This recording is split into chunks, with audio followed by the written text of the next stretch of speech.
Secretary, thank you so much for being with us today. My pleasure.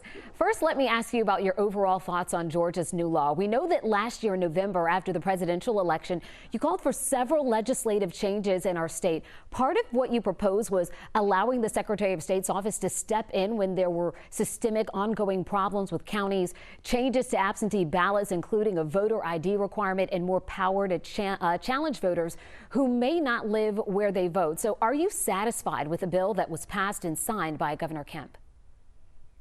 Well, it's been passed and signed. There's several reservations. I have about a few items in the bill. And then there are some very positives. The number one positive is that we're moving away from signature match. We have been sued by both the Democrat Party, Republican Party. Both of them felt that it was a very subjective measure. And I agree. In fact, I ran in 2018 to move away from signature match and move towards driver's license number as your ID, along with birth date, day, month, and year. And that's what's in the bill. And that's one of the best things that are in this bill.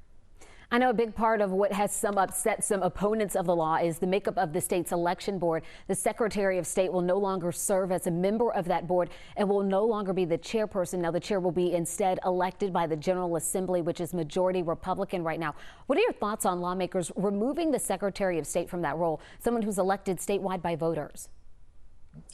Let's set aside the personal aspects of it and what the speaker was trying to do with retribution towards me. So set that aside and let's just talk about this.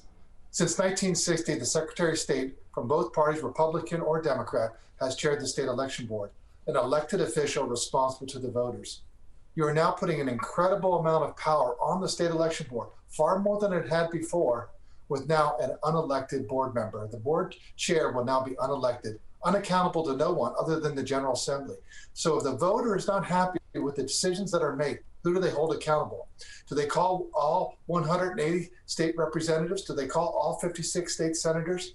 There's no direct accountability. And I think in that respect, it's very short-sighted and it's not going to work out well for Georgians. And do you think it was retribution to you? The speaker has said so. All right, some of those against the law also are talking about more of the origins here. They say it's all a result of former President Trump's false claim that he won the election in Georgia, despite several recounts showing that President Biden won. You yourself have said many times there was no widespread fraud in our state's election, that the results were correct. So do you think the law and its origins are fair here? I believe that changing and moving from signature match and transitioning towards a driver's license was a well-needed change. I think that putting in law that the line times cannot be more than 1 hour, or else you have to split your precincts up, or you have to add additional poll workers or additional equipment. That's another good change. And I think the other one is making sure we're moving from an 8-week runoff for federal races down to a 4-week by introducing ranked choice voting for the first time was another good innovation. So those are 3 solid things that have changed. I also think that expanding the early voting period from 16 days up to 17 was solid. They never should have talked about taking away Sunday voting, and I'm glad that they have now 2 days of Sunday voting will be in law, so up to 19 days, and those are all good things. Anything else that you don't think was good that's part of this bill? I think I've stated my point on the state election board. It's 60 years the state election board has been chaired by the Secretary of State, someone that's accountable to voters. It's a very powerful bill. It can actually do an awful lot to come in and take control. I thought the ability for the Secretary of State to replace a county election director, but then let the board, the local board, figure out who that replacement should be, made sense if you had a continual, habitual, person that, or a county that was never getting elections right. We've seen some counties that struggled, and then they tend to, change out the top personnel and things start improving. And you want to make sure that you have a stick, you have some accountability. So it has to be a balance of carrots and sticks. And this one looks like it's all sticks and no accountability.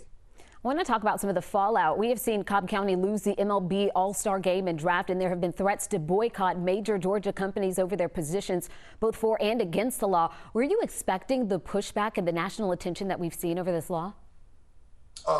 I was not involved in the legislative process, and so I was not talking to Coca-Cola or Delta or any other corporate companies. I would have liked to have had the opportunity to really hear what their concerns were so I could address them. I understand what their concerns are now, but those were something that the General Assembly, I believe that they should have had that under control. Obviously, they didn't. All right, last question for you, Secretary. We know you'll face at least 2 Republican primary challengers in the 2022 Secretary of State election. Have you made a decision about if you'll seek your seat again or what might be ahead for you?